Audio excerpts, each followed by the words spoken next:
Saudara, peristiwa kaburnya selebgram Rachel Fenya dari lokasi karantina membuat Kodam Jaya turun tangan. Pasalnya kaburnya Rachel diduga melibatkan oknum anggota TNI.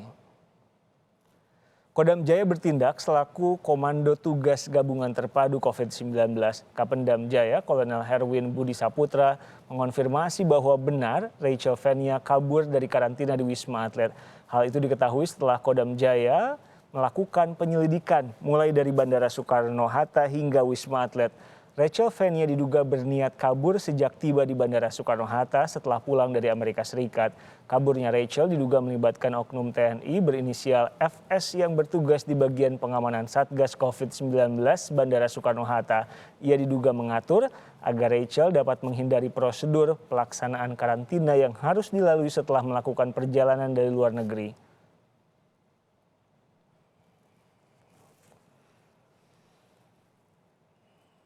Dalam pernyataan tertulis, Kapendam Jaya menyatakan pada saat pendalaman kasus ditemukan adanya dugaan tindakan non-prosedural oleh oknum anggota TNI pengamanan Bandara Soekarno-Hatta berinisial FS yang telah mengatur agar Rachel Fenya dapat menghindari prosedur pelaksanaan karantina.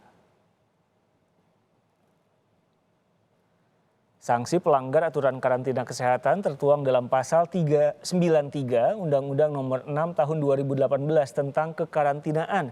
Setiap orang yang tidak mematuhi penyelenggaraan kekarantinaan kesehatan sebagaimana dimaksud dalam pasal 9 ayat 1 dan atau menghalang-halangi penyelenggaraan kekarantinaan kesehatan sehingga menyebabkan kedaruratan kesehatan masyarakat dipidana penjara paling lama 1 tahun dan atau pidana denda paling banyak 100 juta rupiah.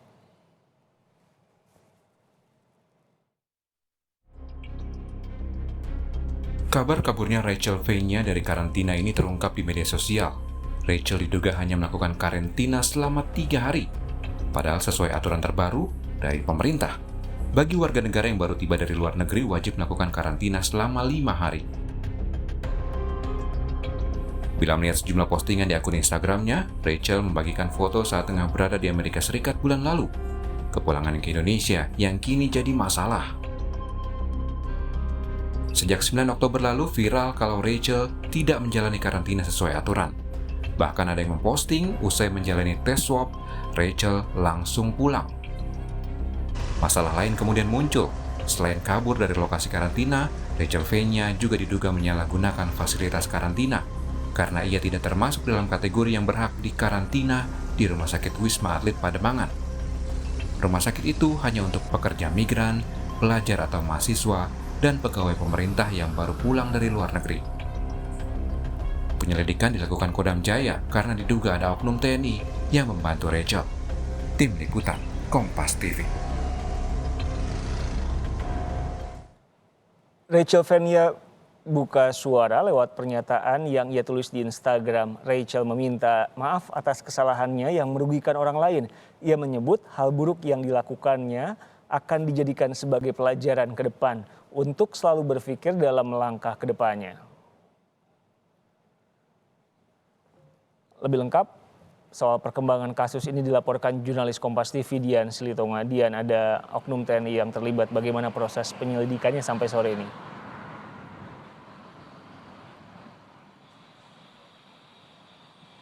Proses penyelidikannya masih berlangsung, Riko, sesuai dengan pernyataan Kodam Jaya melalui Kapendam Jaya Kolonel Herwin Budi Saputra yang dalam press release membenarkan bahwa penyelidikan sementara ini memang ada keterlibatan oknum TNI yang melakukan tindakan non-prosedural. Artinya memang oknum TNI ini memberikan akses kepada Rachel Fenya untuk menjalani masa karantina di RSDC Wisma Atlet Pademangan.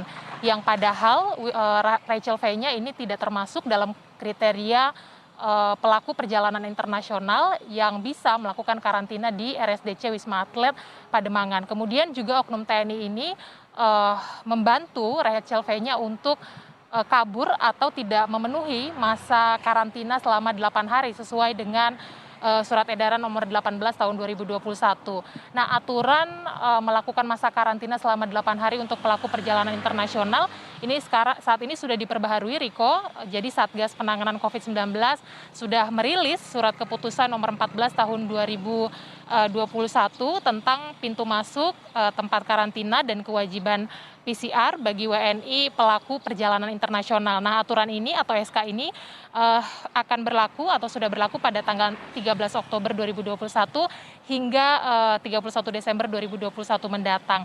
Nah, surat edaran ini mengatur bahwa masa karantina yang terbaru adalah selama 5 hari bagi pelaku perjalanan internasional dan tentu harus memenuhi berbagai kriteria.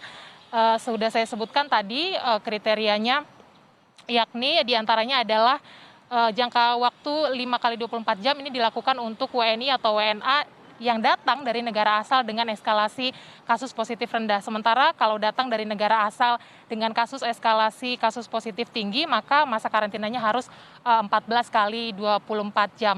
Yang jelas untuk kasus ini Pangdam Jaya Maijen TNI Mulyo Aji menyampaikan bahwa oknum TNI dinyatakan memang melakukan pelanggaran, dan selain itu juga pihak TNI saat ini sedang melakukan penelusuran adanya keterlibatan pihak-pihak lain.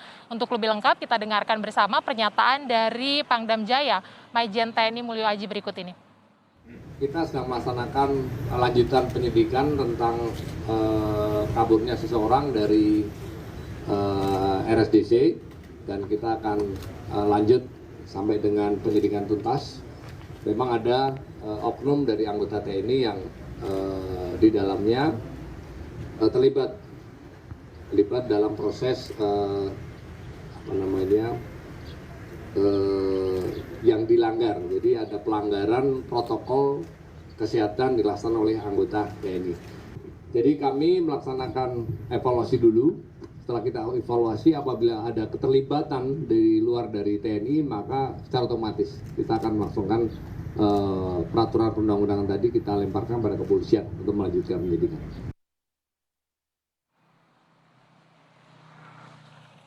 Ya, saudara, jika memang terbukti ada keterlibatan pihak lain dari non-TNI, maka pelanggar ini terancam akan menjalani hukuman pidana 1 tahun penjara dan dikenai denda maksimal 100 juta rupiah. Karena hal ini tercantum dalam pasal 93 Undang-Undang Nomor 6 Tahun 2018 tentang kekarantinaan. Riko.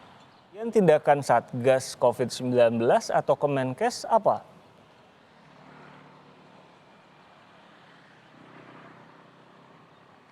Ya, baik Satgas COVID-19 dan juga Kemenkes ini tentu juga masih bekerja untuk mendalami perkembangan kasus ini, Riko.